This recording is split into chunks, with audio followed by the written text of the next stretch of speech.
हरे कृष्णा और श्रीमद् भगवद गीता की इस सीरीज में एस्ट्रोलॉजर मनीषा राजौरिया के साथ बने रहने के लिए तहे दिल से आभार। अध्याय 11 में हमने भगवान का विराट रूप पढ़ा था, जिसमें हमने देखा भगवान ने अर्जुन को अपना विराट रूप दिखाया, जिसके अंदर भगवान ने सब कुछ दिखा दिया। यह पूरा ब्रह्मांड, यह संसार, भूत भविष्य वर्तमान, चर अचर, सब कुछ। फिर हमने अध्याय 12 के अंदर भक्ति योग को जाना। भगवान ने कहा कि जितने भी मार्ग हैं मुझ तक पहुंचने के लिए, उसमें श्रेष्ठ भक्ति योग है, क्योंकि ये इजी गोइंग, हर कोई फॉलो कर सकता है। भक्ति योग में भी भगवान ने 2 प्रकार के भक्त बताए। एक भक्त बताया जो निराकार रूप पे विश्वास करता है और उस मार्ग से भगवान को पाना चाहता है। दूसरे वो भक्त बताए जो किसी स्वरूप के साथ जुड़ना चाहते हैं, वो कृष्ण पूजा करते हैं या कोई मूर्ति पूजा करते हैं। इन दोनों में किसकी भक्ति श्रेष्ठ हो सकती है या इजी हो सकती है आज के युग में, यह भी भगवान ने समझाया। आज हम देखेंगे अध्याय 13 को, प्रकृति, पुरुष तथा चेतना। अगर आप अपने आप को अभी भी एक शरीर ही समझते हैं तो आपको यह अध्याय जरूर सुनना चाहिए। इस अध्याय में भगवान ने क्षेत्र की बात की है। जैसा अध्याय 1 में हमने धर्म क्षेत्र, कुरुक्षेत्र, जहाँ कौरव पांडव युद्ध कर रहे हैं, उस बारे में जाना था। इस अध्याय में भगवान ने शरीर को क्षेत्र बताया है। यह शरीर कभी कुरुक्षेत्र बनता है और कभी धर्म क्षेत्र। क्षेत्र को जानने वाले को क्षेत्रज्ञ कहते हैं। यह हमारी आत्मा है, और जो क्षेत्र और क्षेत्रज्ञ दोनों को जानता है वह परमात्मा है। चेतना, जो कोई भी शरीर, आत्मा और परमात्मा को एक साथ होते हुए भी अलग अलग समझ लेता है, उसे ही पूर्ण ज्ञान कहा जाता है। जब इस क्षेत्र में आसुरी संपदा बढ़ जाती है तो देवीय संपदा को युद्ध करना होता है, और जब देवीय संपदा विजयी होती है तो अंत में देवीय संपदा को भी परमात्मा में विलीन होना होता है। अगर आपके मन में यह सवाल है कि देवीय संपदा क्या एक ही जीवन में आसुरी संपदा से विजयी हो जाती है, तो इसके लिए भगवद गीता को जरूर सुने। तो चलिए शुरू करते हैं आज के एपिसोड को अध्याय 13 के प्रथम श्लोक से। अर्जुन ने कहा, हे कृष्ण, मैं प्रकृति एवं पुरुष, भोक्ता, क्षेत्र या क्षेत्रज्ञ तथा ज्ञान एवं ज्ञेय के विषय में जानने का इच्छुक हूँ।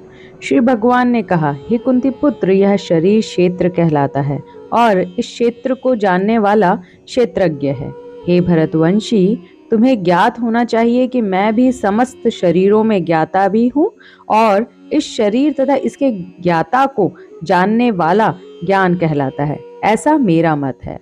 अब तुम मुझसे यह सब संक्षेप में सुनो कि कर्म क्षेत्र क्या है, यह किस प्रकार बना है, इसमें क्या परिवर्तन होते हैं, यह कहाँ से उत्पन्न होता है, इस कर्म क्षेत्र को जानने वाला कौन है और उसके क्या प्रभाव हैं। यहाँ कृष्ण शरीर को कर्म क्षेत्र बताते हैं और इस शरीर को जानने वाला क्षेत्रज्ञ कहलाता है।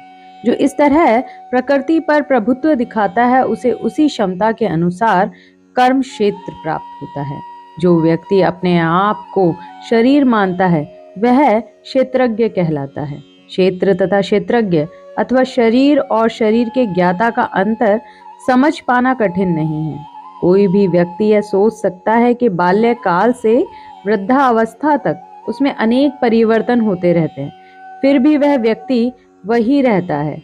इससे बद्ध जीव यह जान सकता है कि वह अपने शरीर से भिन्न है। प्रत्येक कर्म क्षेत्र में, प्रत्येक शरीर में 2 आत्माएं होती हैं, आत्मा तथा परमात्मा। व्यक्ति भले ही अपने शरीर का ज्ञाता हो, किंतु उसे अन्य शरीरों का ज्ञान नहीं होता।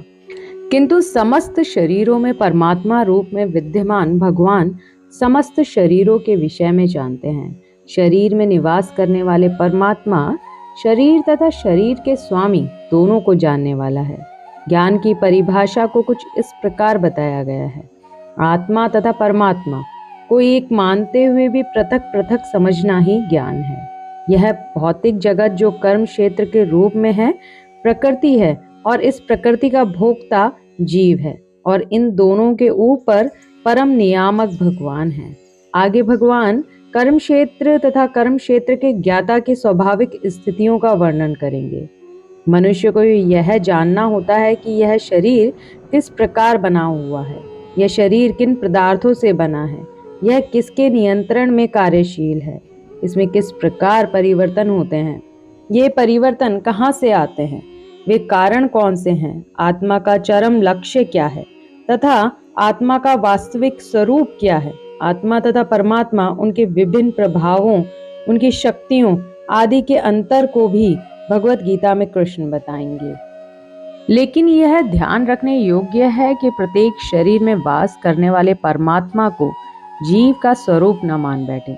ऐसा तो सक्षम पुरुष तथा असक्षम पुरुष को एक समान बताने जैसा हो जाएगा।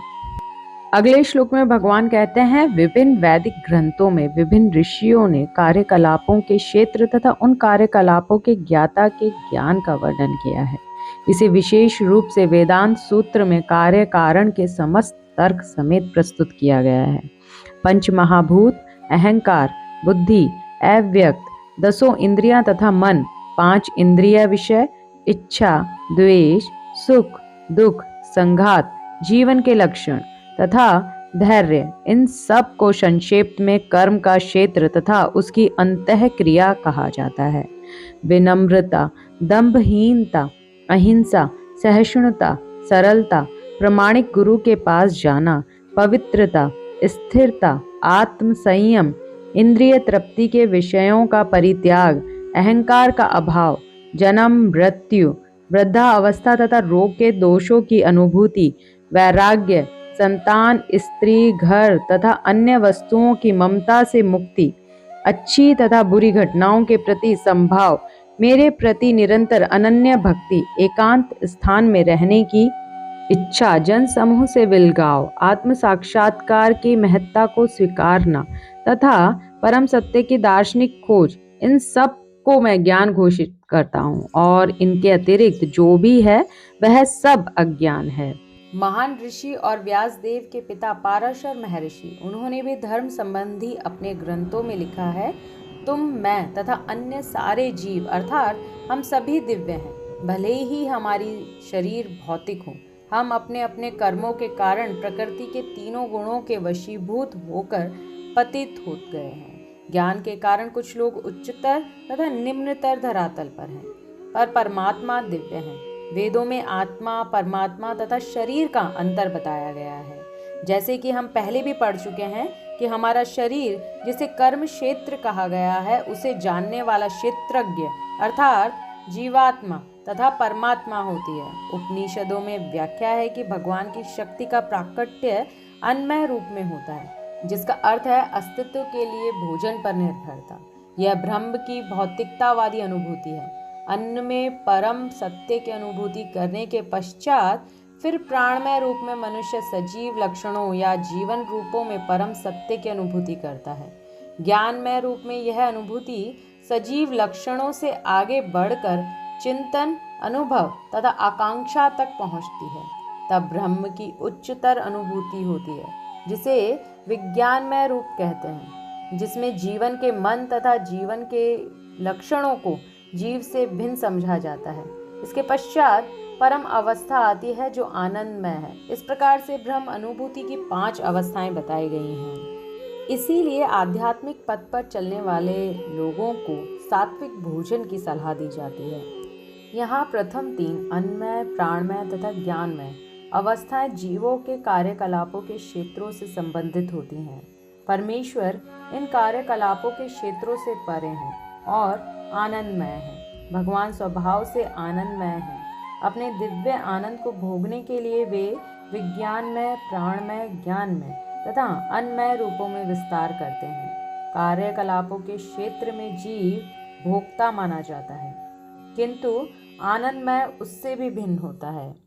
वास्तविक ज्ञान के लिए यह जानना जरूरी है कि क्षेत्र के ज्ञाता परमेश्वर वह सबसे ऊपर हैं और उसके अधीन आते हैं क्षेत्र के ज्ञाता जीव, फिर उसके अधीन हम मानते हैं क्षेत्र को। यह जानना ही वास्तविक ज्ञान है। आगे संसार के अवयव यानी कि संसार का जो हिस्सा है उन्हें इस प्रकार समझाया गया है। पहले तो पंचमहाभूत पृथ्वी, जल, अग्नि, वायु तथा आकाश, फिर अहंकार, बुद्धि तथा तीनों गुण रजो, तमो, सतो गुण की अव्यक्त अवस्था आती है। इसके पश्चात 5 ज्ञानेंद्रियां, नेत्र, कान, नाक, जीभ तथा त्वचा, फिर 5 कर्मेंद्रियां वाणी, पांव, हाथ, गुदा तथा लिंग है।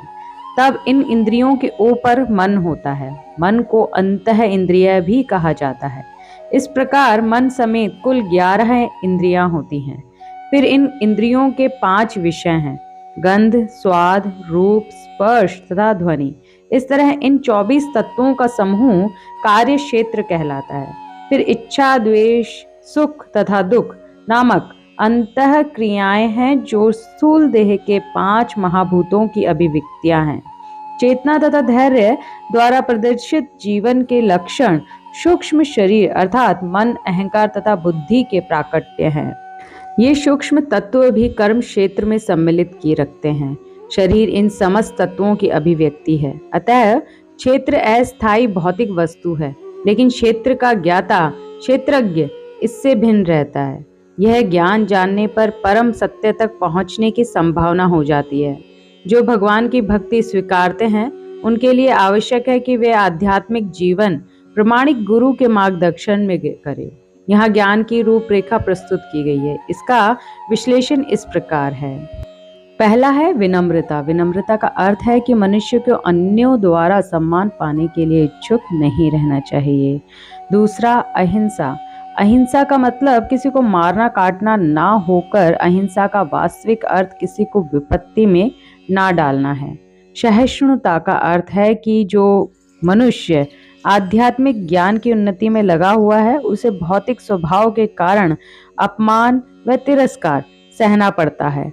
आध्यात्मिक उन्नति में लगे व्यक्ति को यह सब सह लेना चाहिए, अन्यथा वह दूसरों से बदला लेने में या उन्हें जवाब देने में अपना पथ भटक सकता है।